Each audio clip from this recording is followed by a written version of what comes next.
everyone. Today on the G3 Border, we are going to be reviewing Philharmonix. Philharmonix is a pretty new game, just came off Kickstarter, depending on when you're watching this. It just started going. I don't know. Well, it's gone out to its backers already. That's how we got this copy. When you say October of 25, you got this? October, November? Somewhere yeah. Yeah, October, November of 25. Go find the unboxing of Philharmonix. That's approximately when Jay got this one. Yeah, it was like 2 days after it arrived. Go watch the video. We'll wait. And now you're back. And now we're back. So this is a game. In this game, you play the manager of a space orchestra, and you are trying to go around the galaxy performing concerts. And when you perform concerts, you gain prestige. So basically, the more concerts you perform, the more prestige you get. There's other things that you can do so that your concerts are more lucrative, prestige-wise. But yeah, that's your basic end goal. There's a lot going on in this game. There's a lot. Yeah. But don't be afraid because it's not the heaviest game in the world. Like if you just don't like heavy games, if Carcassonne is too heavy for you, then that's just how it's going to be. But if you have played real, at least mid-weight board games, don't be afraid of all the stuff that's going on in this one, because as long as you know the icons, there's a lot of stuff on the board that explains everything, as to how it goes. And there's not like a million things you could do on your turn. So if you're just focused on your turn and what you want to do, it's fairly simple, I want to say. I don't know how simple it is. I would say it is a medium to heavy sort of game. It certainly is. There's a lot going on. There's a lot of references to the rules. But I don't think it's not too bad. It's not too bad. I've played some games that are incredibly intimidating and very hard to learn, and you're always in the rule book. This is not that. I would say it brushes up against that. It's a very busy board, but surprisingly, not too much action takes place out here. It's just that it's a busy board, and so you really have to focus on where you're putting your thing. And one of the things I don't care about the busy part of this board is I really don't like this outer ring here where you're moving your things along. Now, those don't get much action, but for some reason it's confusing to my eye. Now, that could just be me that has that issue. I'm not trying to knock the game on that, but to my eye, that's a little bit too busy, and I just... Instead of these, it might have been better just with a cube. Something to differentiate a little bit from this kind of thing. Yeah. But it's a busy board because of that, just to my eye. Yeah. It's a busy board in the same way that, like, Great Wall is a busy board. I feel like there's something I'm missing on it when I look at it, because it's a lot for me to visually adhere to. Yeah. Even in place of a cube, maybe a pyramid, something else that splits it up a little bit for me. And I think going along with that is I'm not a fan of the shape of the ship. I know the ships match what your board looks like, and that's all good. But to me, it could have been a little bit different. Yeah, it doesn't look like a ship. Just to help me with the differentiation. I realize I'm being a bugger here on that. Go ahead, Bob. Overall, I did like it. I know I didn't finish in dead last, so I've always improved my likability of the game. I think some things could be paired out of it, like the patrons. It just didn't seem like that those were really necessary. Well, the thing about that, well, go ahead. I have a counter to that. I'd like to hear it, because I got something on. And I was thinking the same thing along SETI, what we played earlier last year. There was a lot of extra things that I think just kind of added to the complexity and added to the length of the game, and it just could have been pared down a little bit more, be a little sleeker. But overall, I did like it. I mean, it moves. I think once we got a hang of things, it moves pretty quickly. There was a couple times we wanted to call clock on each other, but... I'm guilty of that at least once or twice, for sure. And most of it was because we were still learning it, I think. Mm-hmm. So, I mean, granted, it's just that learning curve that you're going to have to get past. Mm-hmm. And otherwise, I think you could wrap it up in an hour or even less. You probably could. Probably if everyone knows what you're doing. Go ahead, Jay. Yeah. I was just going to say that, yes, it's a busy board, and yes, there's a lot of things that seem like they could be removed, but I think that's what makes it a good game. there's so many worker placement games that I play. So Yeah. you guys have already mentioned SETI. One thing I hate about SETI is that it comes to my turn and like, there's nothing I can do. But with this game, there's always something you can do because there's all these different things. And so if you struggle at worker placement games, as I do, then you're never stuck with, your turn takes 30 seconds and everyone else's turn takes 20 minutes. So, on this one, because there's so much stuff going on, there's always something you can do. I think you're right in that there's always something you can do here, but where the turns expand is not in action, but in thought. Whereas in SETI, what would happen to you was I'm taking a turn, but I'm doing all of these things, and you're like, man, I got nothing to do. Right. That is a turn taking long in action. This was more of a turn taking long in thought, and the reason why was because you're sitting here trying to math out. Yeah. It's like, okay, what would happen to me is I'm looking over here, and it's like, okay, at one point this one costs 6. But I wanted to do the 2 actions. So I'm like, that is not efficient. And I'm min-maxing the whole thing. Like, if I go over here, it's just a complete waste. And then I'm looking over here. But if I go over there, then it's going to cost me. And my brain was literally stuck in a loop. And Bob's over here rolling his eyes. He's like, come on, man, clock. And I'm just like, I don't know what to choose. So that was a long-term in thought. I do, before we go too much further, I do want to say a thing about the pieces. I know I already covered the stuff that's going on the board. I want to cover a thing on the cardboard pieces. I really like the orchestra lineup like this. Yeah. I really do. I think it's kind of a neat way to do things. Yeah. It's kind of cool. My guys are all lined up here. But my one complaint is that the things, and it seems like it's all our pieces on the left side, on the bottom, Just not they don't thick fit. enough. Yeah, and you have to force them a lot. So these things are these stages that you have, I don't know how you're going to do it, but you protect it somehow because they're going to fall apart with you. And that's the thing is the middle portions of these are not well supported. So you have it not cut properly, it seems, and then it's not well supported. And so I'm cramming. This piece is starting to warp. This piece is starting to rip. And I'm like, I'm just going to leave it. I don't want to mess up your stuff. Right. And so that, to me, was disappointing about that. But the concept is really cool. Yeah, I really liked it. Yeah, I just wish they had some other way to put them on here. One thing I noticed when I was doing the unboxing is that the people that make this game really did a good job of helping you out and thinking and giving you, spaces for things, and they give you extra bags. A lot of the components are done better than they need to be. These cards here are really thick. These cardboard pieces are really thick. So they did a lot of forethought to make it easier to get the game out and put the game away. But the only thing that they didn't do was that these pieces here, there's 2 pieces to it. There's a rounded arced section in the box where these pieces go, but you have to take them apart. If you put them in together, it doesn't stack right. So you have to reassemble. Yeah, I think what I'm going to do in the future is I'm just going to keep these assembled so they don't keep coming on and off, and I'm just going to put them on top of the box. Yeah.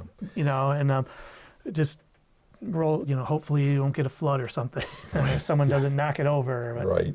The only thing I could think to solve this issue of this not going in here properly is to turn this into a standee. Just get some extra standees and you stand them up there. That way the piece stops deteriorating on you. But like I said, that's just disappointing. One other thing I did want to say about the material. Did you have something to say about that real quick? Okay. Now this is the die that you would roll for the symphonies. And when I looked at it originally, I thought maybe this was already fading off. I'm like, well, that's kind of lousy. But it turns out that's not the case. That's actually just the design choice because the other pieces look the same. Yeah. So that's a design choice. It's not coming off of there, in which case these are good enough. What it is it's meant to be like a shine. Like when whoever designed it instead of making just a flat color, they added like a shine to one side. And that translates pretty good on the cardboard punchies for it. But on the dice, it does look like it's because it's on a white dice, so and it's on the edge, so it looks like it's kind of fading off a little bit. It's a case where I'm pretty sure I know exactly what happened when the designer was looking at it on his, $8,000 Mac Pro monitor, in perfect lighting conditions, like looks awesome, but just when it's printed out, it just changes a little bit. But again, now that I know what it is, It's fine. It's not bad. It just when I first saw it, I was like, Jay, I'm like your die is already messed How up, much man. time would you play this He's game? Like, no. One thing I do want to say about replayability, there's enough variation here. These numbers move all the time. These are your actions, so that always varies. The different, I'm sorry, what are The these? demand cards. The demand cards, the things you have to do in the specific sections, there's a lot of them, so those are always different too. But with that in mind, these are the only 4 you get for this. They're going to be randomized every turn. Yeah, turn order bonuses. But here's the sin. You ready? This is what drives me nuts. You got 4 of them, right? Well, you could have 8. But that's blank. But then again, every time you play, the turn order is going to be different too. It is gonna change, and that's all well and good. But they could have just made. Yeah. They could have put them right on the back. You double your output. But that being said, there's enough randomness here that every game is going to be different. You're going to go a different route depending on what the game gives you. And I enjoy that in the game. There's not one path. This is what's going to happen. There's multiple paths, and you're going to have to take different paths to win in order to get to what your final goal is. I did enjoy this game. I really did. Again, as Bob would say, it doesn't hurt that I won. That made me enjoy. But I never felt. It felt like a game where, as you pointed out, there's not a lot of gotcha in this game. No. So there's a little bit of gotcha over here where you end up having to pay somebody because they took your place before you, but there's not a lot of gotcha. And so I'm in a competition, but it's not cutthroat. It's not beat somebody over the head. I thought it was interesting watching you guys come up with different combinations of stuff. And I'm jealous of Bob's band. It's like, man, Bob's got good stuff, and I felt like I had mediocre stuff, but I was still advancing. I did enjoy the game. I thought it was fun. To me, it seems like we did play it pretty thoroughly, but our star tracker never got very high, and yet it can go all the way up to 30. Yeah, I don't know how you get a to that 30-star band. I guess you just got to get massive amounts of musicians. Yeah, I mean, there's only 5 rounds. This game takes a bit of time to play, but we weren't able to. You can see the sides of our orchestras are all kind of small, and we got. I mean, the markers for points go up to like 150 plus. Okay. So I don't know. Maybe we played poorly. I mean, maybe in the solo mode there's more points. Maybe in a 2-player game, maybe there's people that add rounds. But it seemed like every time I played this game, it's like we get the 50 plus point markers out, and that's it. No one ever makes it to 100. That is one thing I forgot to ask you before we start playing. And it's always a very important question in a game like this, is what's the points? What does someone normally win with? Yeah. And so it's like, okay, well, they would normally win with 70. Okay.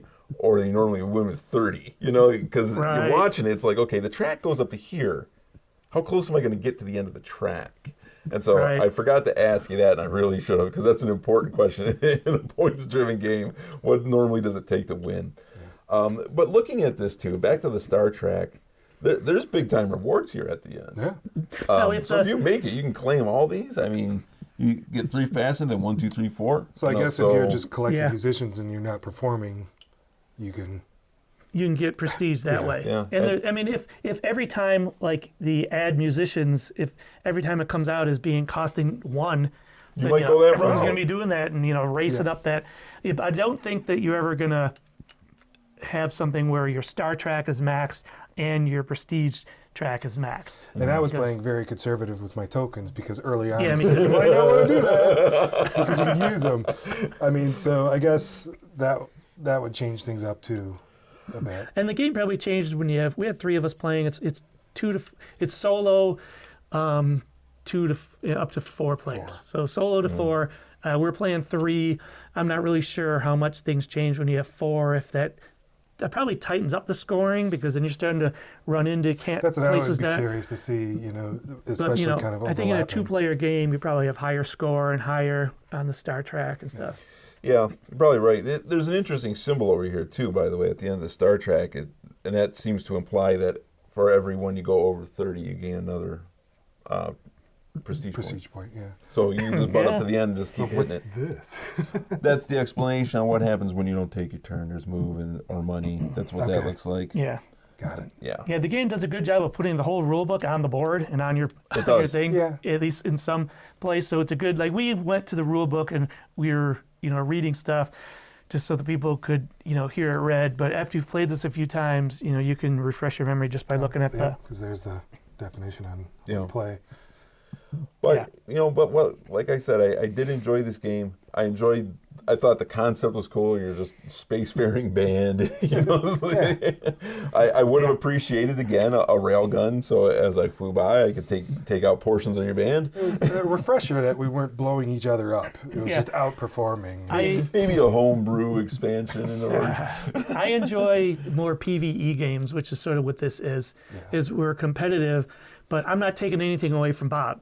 I'm not, not knocking a bunch of guys off his orchestra. Yeah. I'm not knocking his prestige down. Coaching musicians. That'd be funny. Offer your guy a better contract. Yeah. So I hate when you spend all this time and you come up with your plan and someone else messes it up. Yeah. Why'd you point at me? Why'd Point at Bob. you point at me? Right. And so, Fair in a enough. competitive game, I usually don't like competitive games, but this one I enjoy because it's almost kind of hard to see. You can do the math in your head as you're going along, see who's going to, who might win, but it's kind of a surprise. There's some moving around in the end game scoring. Yeah. No, I think that's it. I think we covered it pretty well. Yeah, great components, great thought. One thing is like, even Fun like game. on the inside Enjoyable. of this board here, in the inside of the box rather, you can see there's artwork in there. Oh, that's cool. Oh, So the Big green cube for over there. the green cube is for solo.